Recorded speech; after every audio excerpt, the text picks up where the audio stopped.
And I said, if I can just go back and do one more, because I never thought I'd ever do another movie again, but in my fantasy, I want to do Rocky Balboa, which is about loss, about grief, which is the hardest thing in the world to live with, girls. I swear to you.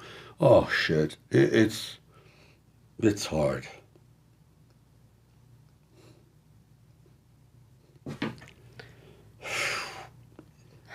I think. Anyway, Yeah. I don't know why all of a sudden you get traumatic like that. It's, some shit just comes up. And I said, how can I write a story that I portray that kind of sadness? You know what I mean? Yeah. But in the end, it's you purge yourself of it, and that's what Rocky Balboa is about. He loses his wife, he loses everything, and people have, they that's what they experience. But in the end, he purges himself with what he says. I want to get rid of this old pain and put in some new pain. I don't want those memories anymore. Right. And it worked. It really worked well. And that's my proudest moment because nobody wanted to do it. And they actually said, you're done. Rocky's done. And I'm going, these are people that represented me. That were like, I paid lots of money to. Right. And I went, wow, you really are Yeah. on your own. And I want you girls to know that your best friend has got to be you. I'm serious. It's great to have best friends and parents or whatever. But then I did that thing I told you about in the mirror, and I said, you come back, you fight, you get off your knees, you stop feeling sorry for yourself, and you write the best words you've ever written, and I think it is, by far. Yeah. Rocky 1, I think, has the element of surprise, but Rocky 6 is the best I can't do any better. It's like, and I thought, and then it was kind of like, oh, it's just another Rocky. I'm like, oh, God, you guys No, don't get I it. mean, I think the way that you wrote it, maybe they didn't see it the same. No, because no, they didn't. That's how you express your emotions, is Yeah. through storytelling, is through writing. I mean, Yeah. you wanted to address something to mom, you wrote her a love letter. Like, everything you did was not conventional, but it was through a story. Right. But I also feel like there was something I wrote down. I really wanted to ask you this question because I've seen a lot of the documentary. What you've mentioned a few times was the word regret.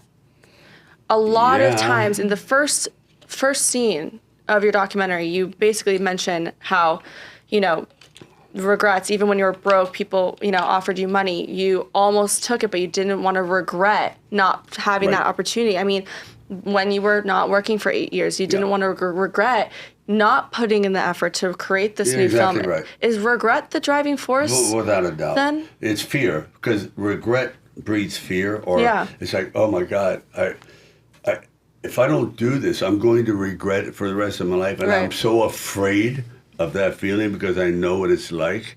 Because you can't fix it. You can't fix yesterday. You can only fix tomorrow. And so it's one of that and redemption.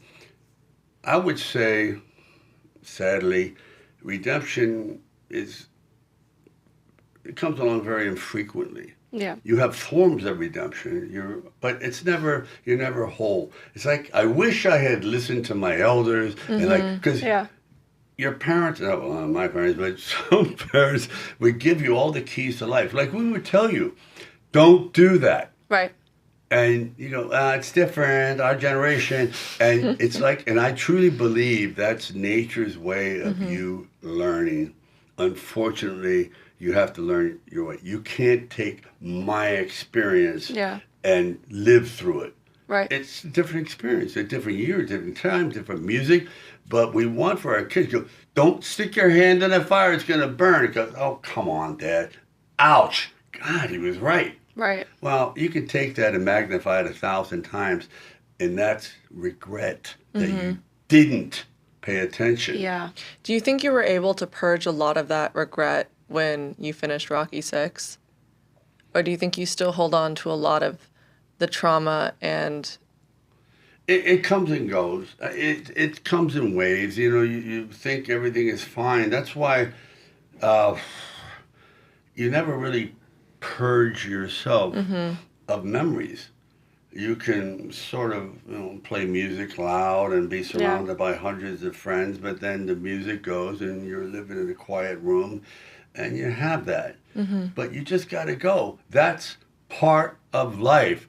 Regrets, sadness, discipline, depression. Yeah. It's all part of life. They didn't give you a handbook. They should have told you. If I told you at 10 years old, you're going to be miserable someday, you're going to be like, God damn. And then you're going to be so happy, you won't even know why. Right. Wake up in the morning. Some days you wake up in the morning, you had a nice sleep, and you're in a bad mood. Yeah. Why? Right. I'm telling you, it's so complex, this thing. Yeah. Yeah. That you can only sort of play games with it and manage it. Go, okay, I'm never going to be happy all the time. Deal with it. Right. I'm going to be jealous. I'm going to be envious. It happens. I always thought it's so interesting when you see the 7 deadly sins or the 10 commandments, like don't do this and don't do that. It's because our natural instinct is to do those things. Right. Yeah. It's like, that's why the wise men wrote it back then. We have this propensity to do not such healthy things. Yeah. Yeah. And you go, but that's the character of the brain. That's why it's so great to have a dog or whatever, because they don't have those thoughts. Right. Truly. They're not that complex. Right. Where did that conversation go?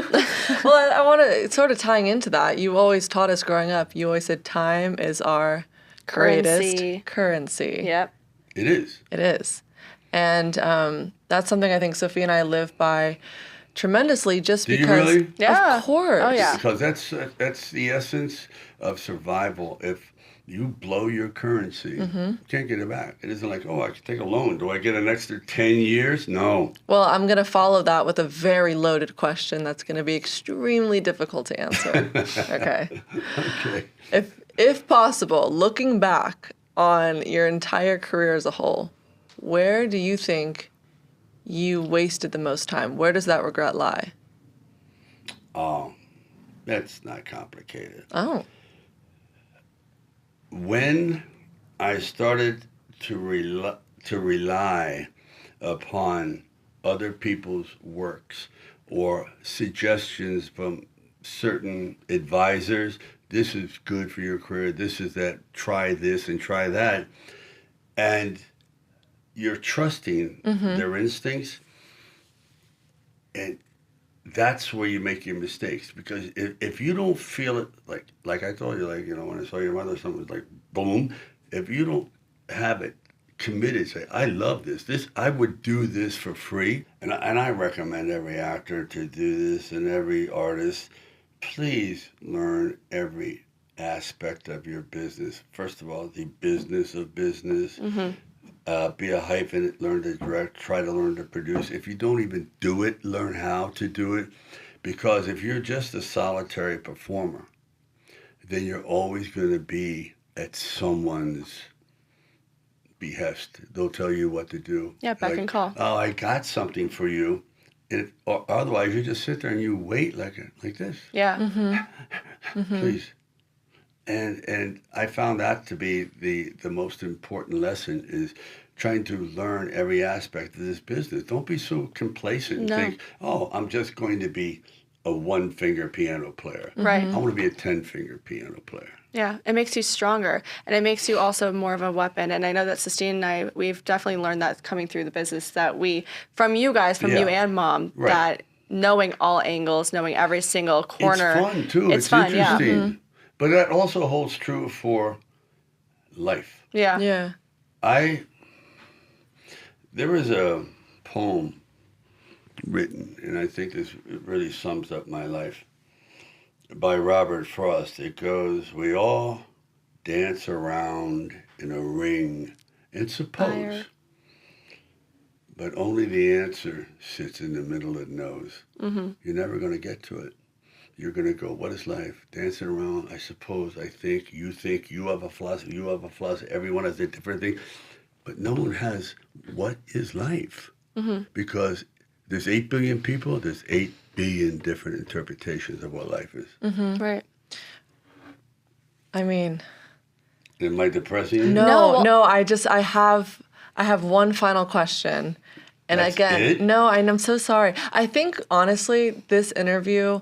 It's terrible. No, it's it's great. the Your money back? opposite. I was gonna say, I wish we had 3 more hours And I to was- keep and I'll going. give you Well, no, girls and I all have you to want, say, anytime, no, but I you have know. to say, which, and this is something that I think people were the most shocked by watching this documentary, because I know Sistine got this from people, I got this from people, is the fact that, speaking of trying on hats and knowing every single angle of your industry, is that you did it all. You've written, you've directed, you acted. People really didn't understand that you were a part of every single, angle of your work. You didn't just give it to someone, you created it, and you are the creator. It's remarkable and it's rare, and I think that was something that we were so proud to hear from people, was that they were crying because they didn't realize your past. You were just very unexpected. They weren't exactly. expecting you to be so smart and so wise. And so going off of what you just mentioned about lessons you're learning in life, to wrap up this incredible interview, what's one lesson that you can leave your daughters today? Oh my God. About just a life lesson from all your Jesus, years of learning. I don't know. It's like the lesson lies in learning, and then by teaching people what you know, you also be taught, because they'll tell you things. So the lesson lies in learning, and by teaching, you'll be taught. I know that's very ambiguous, but that's what it's all about. Not thinking you know everything, because how boring would that life be? You don't be the smartest What is person in that the old room. saying that he who says he knows Right. Doesn't know, and he who says he doesn't know knows? That's so important. I 'Cause love I think I that. know everything, and I realize You know no. nothing. Back to the drawing board. That's why you see me always looking for like odd, useless facts, but I find it fascinating Yeah. that I don't know all these things. Don't lose And your I never curiosity. will. Yeah. Yeah. Dad, That's it. Never lose your curiosity, said the cat. you truly are Curious the Cat. Oh my God. We love you. love you. This totally exceeded our expectations. Are you serious? We're so proud of you. Yeah, we are this proud of you. documentary I is thought- beautiful. Is there anything else you want us to ask you before we wrap up? Is there anything that in the documentary that was missing that you want to discuss? Is there, because we can do another 5 minutes if there's something you want to specifically be asked, and we can add it in. I just I felt in the documentary. The pillow's poking up. Oh, the pillow. Move your pillow a little bit. That way, yeah, perfect. Oh, it's good. It's fine now. Just How's that? Is that okay? It's better. you know, you're good. No, it's all right. So yeah, is there anything that specifically you want us to ask you and we can input it? I didn't know all the things I thought I knew about myself. So watching the documentary, I think people have got to realize that they're not alone, that life is incredibly complex and a terrible mystery. It's the thing that can take you the highest, like love. Love is the only emotion that can take you to the highest pinnacles and drop you to hell. The only emotion in the world. And I found that the more love you try to give to other people and stop being so hell-bent on persecuting yourself and feeling loveless, it just makes you feel, God, lighter, better. So I want you all to kiss yourself tonight and be gentle on that sweet pillow. Oh, oh We definitely will. But Okay. I hope you know you are so loved. And I we love you. And I we're adore proud of you. you. I would die for you girls. We would right die now. for you. And So thank would you. we. Thank you Thank you. for coming on our show today. This is an incredible opportunity, and we're It's not beyond. We wrote how many pages? 4, 5, 6 pages of Sophia and I notes. got the exclusive from Sly. What? Okay, well, thank you guys for tuning in. We will see you next Tuesday. And check out Sly, his documentary on Netflix. Oh, thank you, girls. I love you so much. Mwah. And you too, my baby girl. Bye. Bye, guys. Bye.